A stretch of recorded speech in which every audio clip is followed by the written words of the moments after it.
Rose press நேயர்களுக்கு அன்பு வணக்கம். நிகழ்ச்சிக்குள்ள போறதுக்கு முன்னாடி லைக், ஷேர், சப்ஸ்கிரைப் பண்ணுங்க.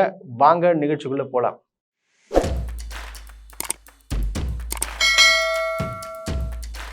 2022 அதாவது டிசம்பர் 26ஆம் தேதி பாத்தீங்கன்னா ஒரு கேவலமான ஒரு சம்பவம் நடந்திருக்குங்க. யாருமே எதிர்பார்க்காத அளவுக்கு ஒரு மட்டமான சம்பவம்னு சொல்லலாம். அதெல்லாம் நினைச்சு கூட பார்க்க முடியாத ஒரு விஷயம் ஒரு கிராமத்தில் நடந்திருக்கு.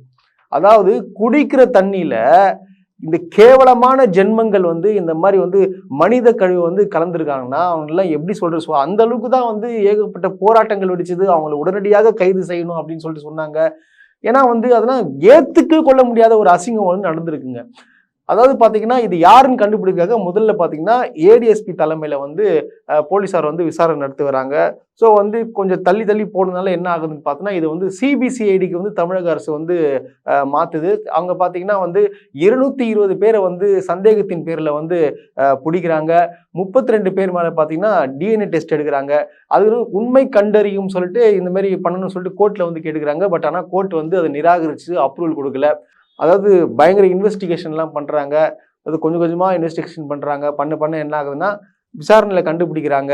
அது போக பார்த்தீங்கன்னா இந்த டவர்லாம் செக் பண்ணுறாங்க. கிட்டத்தட்ட 1 லட்சம் காலை அனலைஸ் பண்ணியிருக்கிறாங்க. யார் யார் அந்த சரௌண்டிங்கில் யார் யார் பேசுறது அப்படின்னு சொல்லிட்டு ஏகப்பட்ட ட்ராக்கர்லாம் வச்சு கண்டுபிடிச்சி இப்போ பார்த்தீங்கன்னா இதில் ஒரு 3 பேரை கைது செஞ்சுருக்காங்க. போலீஸார் 3 பேரை கைது செய்கிறாங்க. அந்த 3 பேர் யாருன்னு பார்த்தீங்கன்னா முரளிராஜா, சுதர்சன், முத்துகிருஷ்ணன். முரளிராஜா என்பவர் ஆர்ம்டு ரிசர்வ் போலீஸ்ல ஒரு காவலராக இருக்காரு, ஆயுதப்படையில.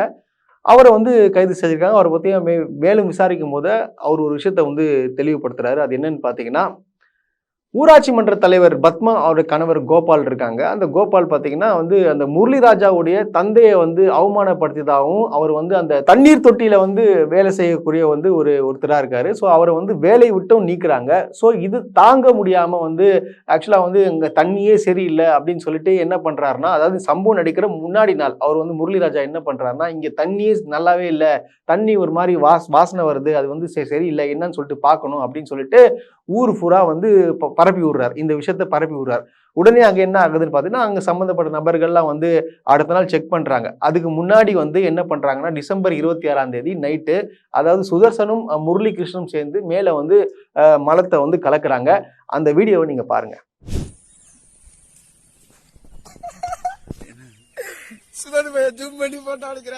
இந்த வீடியோ பழைய வீடியோன்னு சொல்லிட்டு நிறைய பேர் சொல்றாங்க. பட் ஆனா அந்த வீடியோ நம்ம பார்க்கும்போது பாத்தீங்கன்னா ஒரு தண்ணீர் தொட்டி மேல இருந்து அந்த மலம் இருக்கு, அதை பார்த்து சிரிச்சிட்டு அங்க இருக்கிறானுங்க. ஆக்சுவலா ஒரு சிலர் என்ன சொல்றாங்கன்னா, இல்ல தண்ணியில கலந்து வெளியேற்றி வச்சிருக்காங்க அப்படின்றாங்க. அது எப்படி தண்ணியில கலக்கிறத வெளியேற்றி வைக்க முடியுன்றது எனக்கு தெரியல. அது கவர்ல இருக்குது, அது உங்களுக்கு தெளிவா தெரியும். ஸோ இதையும் மறுபடியும் அதை ரிலீஸ் பண்ணி மக்களுக்கு புரியும்படி காட்டிடுறாங்க. எல்லாருக்கும் தெரியும்படி ரிலீஸ் ஆயிருக்கு. ஸோ எல்லாரும் பார்த்துருப்பீங்க.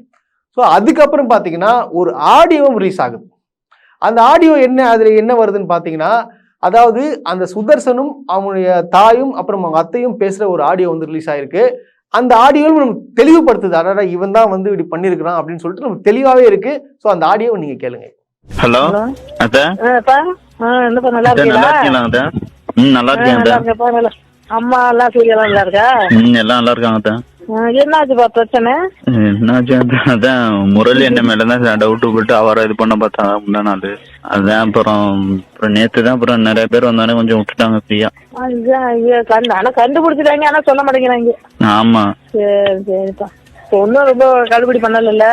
இல்ல நேத்து அவெல்லாம் ஒன்னும் பண்ணல. சரியா சரியா. வேலை எதுவும் பண்ணி போட மாட்டாங்களே?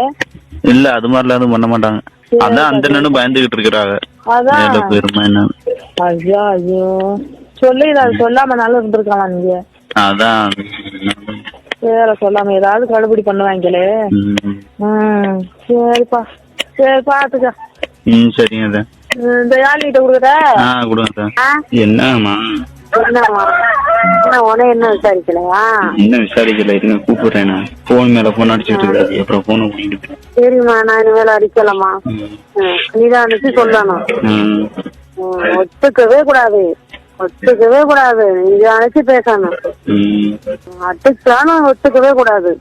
பயங்கரமா போன.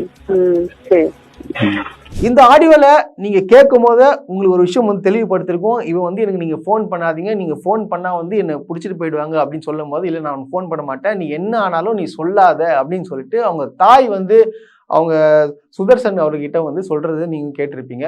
ஸோ இதை வச்சே வந்து நம்மளுக்கு கிளியரா வந்து ஐடென்டிஃபை ஆகுது இவரை தான் குற்றவாளியா இருப்பாங்கன்னு சொல்லிட்டு. பட் ஆனா வந்து எல்லாரும் பார்த்தீங்கன்னா ஏகப்பட்ட விமர்சனங்கள் வைக்கிறாங்க. இல்ல இவங்க வந்து ஆக்சுவலா இவன் குற்றவாளி கிடையாது, வந்து மாற்று சாதியினர் தான் வந்து கண்டிப்பா பண்ணியிருப்பாங்க அப்படின்னு சொல்லிட்டு ஏகப்பட்ட பேர் வந்து குற்றவாளி இல்லை அப்படின்னு சொல்லிட்டு அதாவது என்ன சொல்றாங்க, நீங்க வழக்கை வந்து நீங்க சிபிஐ கிட்ட வந்து இருங்க அப்படின்னு சொல்லிட்டு ஏகப்பட்ட பேர் பண்றாங்க.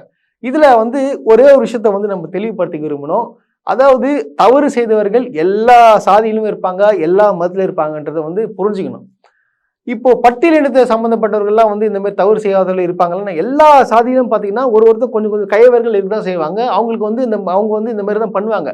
ஸோ அதுக்காக வந்து நம்ம மாற்று சாதி இல்லை அவங்க மற்றவங்க தான் பண்ணியிருப்பாங்க அப்படின்னு சொல்லிட்டு நம்மளுக்கு குற்றம் சொல்ல முடியாது.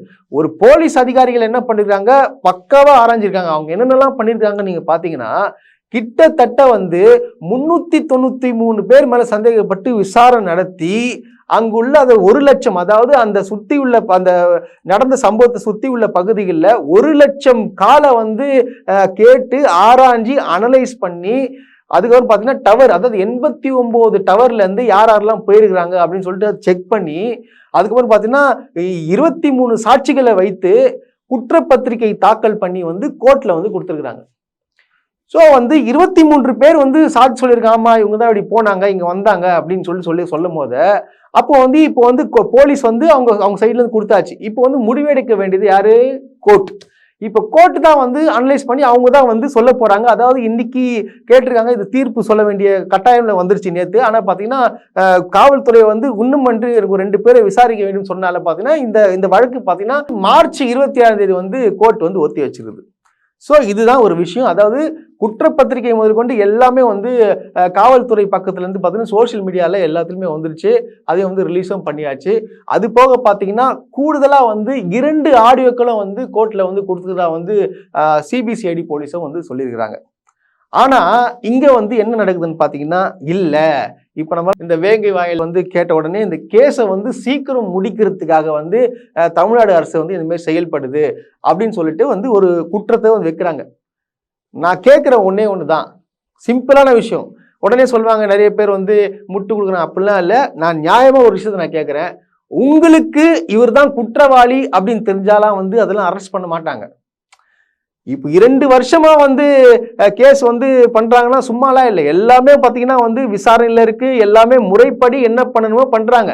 ஸோ இதுதான் நடந்துட்டு இருக்கு. இதுதான் வந்து குற்றவாளி இவர்கள் தான் அப்படின்னு சொல்லிட்டு சொல்லலை. இவங்க 3 பேர் தான் சொல்லிட்டு எவிடன்ஸோட கோர்ட்ல வந்து சப்மிட் பண்ணியிருக்கிறாங்க. அப்போ வந்து நீங்க கோர்ட் வந்து தீர்ப்பு சொல்ற வரைக்கும் வெயிட் பண்ணி, இல்ல கிடையாது இவங்க குற்றவாளி இல்லை நீங்க சிபிஐ வைங்கன்னா இது என்னது ஒன்றும் புரியல எனக்கு ரஞ்சித் அவர்கள் மேல வந்து பாத்தீங்கன்னா பயங்கரமான ஒரு மரியாதை இருக்கு. அவர் படங்கள் வந்து பாத்தீங்கன்னா கிட்டத்தட்ட எல்லா படமும் சரி, முதல் நாள் முதல் ஷோ பார்த்துட்டு தியேட்டர் வாசல்ல வந்து ரிவ்யூ கொடுக்குறவன் நானு.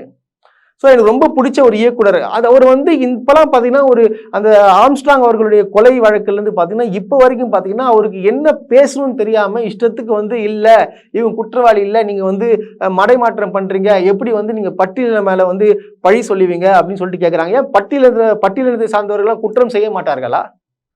இப்போ மாற்று சாதியர் தான் பண்ணியிருப்பாங்க, நீ அவங்க மேலே வந்து குறை சொல்லுங்கன்னு சொல்லிட்டு நீங்கள் சொல்ல வரீங்களா? இல்லை அப்படிதான் ஏற்றுக்க வேண்டியது. இது எல்லாத்துலையும் ஒரு நியாயம் வேண்டாமா?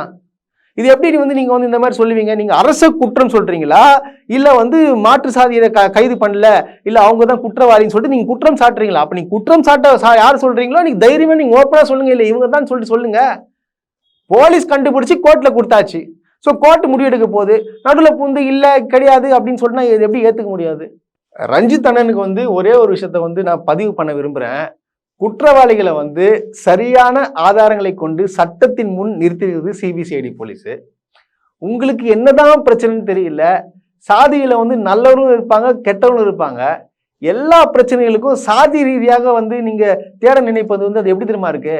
அது வந்து உங்களுக்கு ஒரு மனநோய் வந்திருக்கு. அதை நீங்க தயவு செய்து போயிட்டுன்னா டாக்டர் கிட்ட நீங்க செக் பண்ணுங்கன்றத வந்து நான் கேட்டுக்கிறேன். எதுக்காக இந்த மாதிரியான ஒரு விஷயத்த வந்து சாதி ரீதியா நீங்க திணிக்கிறீங்கன்றது எனக்கு புரியல எனக்கு இது. அதனால தயவுசெய்து மாத்திக்கோங்க. உங்க பக்கம் இருக்கிற வந்து ஒரு டோனே, அதாவது டோட்டலாவே உங்களை பத்தி வந்து வேற வித கண்ணோட்டத்துக்கு நிறைய பேருக்கு மாத்திருக்கு. இதனாலேயே கண்டிப்பா வந்து எல்லாருக்கும் மாறிடும். நீங்க ஒரு மிகச்சிறந்த ஒரு டைரக்டர்ன்றத தயவு செய்து மறந்துடாதீங்க. சோசியல் மீடியால பாத்தீங்கன்னா ஏகப்பட்ட பேர் வந்து ஒரு விமர்சனங்களை எடுத்து வச்சாங்க. அதாவது இந்த வேங்கை வாயில்ல என்ன பண்ணீங்க, போயிட்டு அங்கே போயிட்டு பாருங்க, அங்கே போயிட்டு கேஸை ஒன்றும் பண்ணாமல் இருக்கிறீங்களேன்னு சொல்லிட்டு ஏகப்பட்ட பேர் வந்து குற்றம் சாட்டினாங்க. அரசை வந்து கேலி கிண்டல்லாம் செஞ்சாங்க. இப்போ பார்த்தீங்கன்னா அரசு தரப்புலேருந்து ஒரு ஸ்டேட்மெண்ட் கொடுத்துக்கிறாங்க. அதுக்கப்புறம் பார்த்தீங்கன்னா போலீஸும் பார்த்தீங்கன்னா ஒரு குற்றப்பத்திரிகை தாக்கல் வந்து கோர்ட்லேயும் பார்த்தாச்சு. அந்த 3 பேர் இவங்க தான் பண்ணியிருக்கிறாங்க அப்படின்னு சொல்லிட்டு கோர்ட்டில் இது நிப்பாட்டியாச்சு. ஸோ இப்போ என்ன சொல்கிறாங்க, இவங்க கிடையாது, இவங்க வந்து சீக்கிரம் இந்த கேஸை முடிக்கிறதுக்காக இவங்க வந்து வேறு செட்டப் பண்ணிட்டாங்க. இதெல்லாம் என்னது இது பார்த்தீங்கன்னா ஆம்ஸ்ட்ராங் விவகாரத்துலையும் பார்த்தீங்கன்னா யார் குற்றவாளின்றதை தெளிவுபடுத்தி குற்றப்பத்திரிகையெல்லாம் தாக்கல் பண்ணி எல்லாம் முடிச்சாச்சு.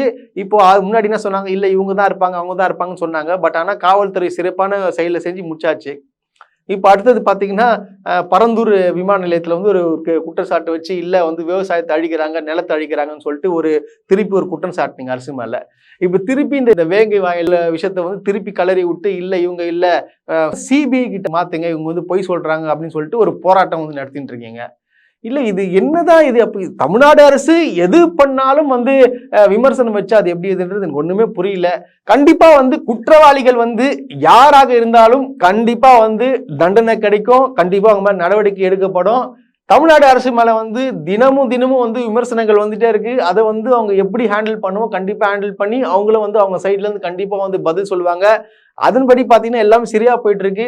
தயவு செய்து வதந்தியை கிரியேட் பண்ணி, அதாவது அங்க மக்களை வந்து நீங்க இது பண்ணி விட்டு போராட்டம் நடத்துறது இதெல்லாம் வந்து இப்போதைக்கு தேவையில்லாத விஷயம். கோர்ட்டுக்கு போயிடுச்சு, கோர்ட்டு வந்து பதில் சொல்லும். அதனால வந்து வீணா வந்து ஒரு பிரச்சனையை வந்து மிகப்பெரிய ஒரு பூகமா வெடிக்க வேண்டாம், சாதிய கலவரம்லாம் வேண்டாம்னு சொல்லிட்டு ரோஸ்ட் பிரதர்ஸ் சார்பா கேட்டுக்கிறோம்.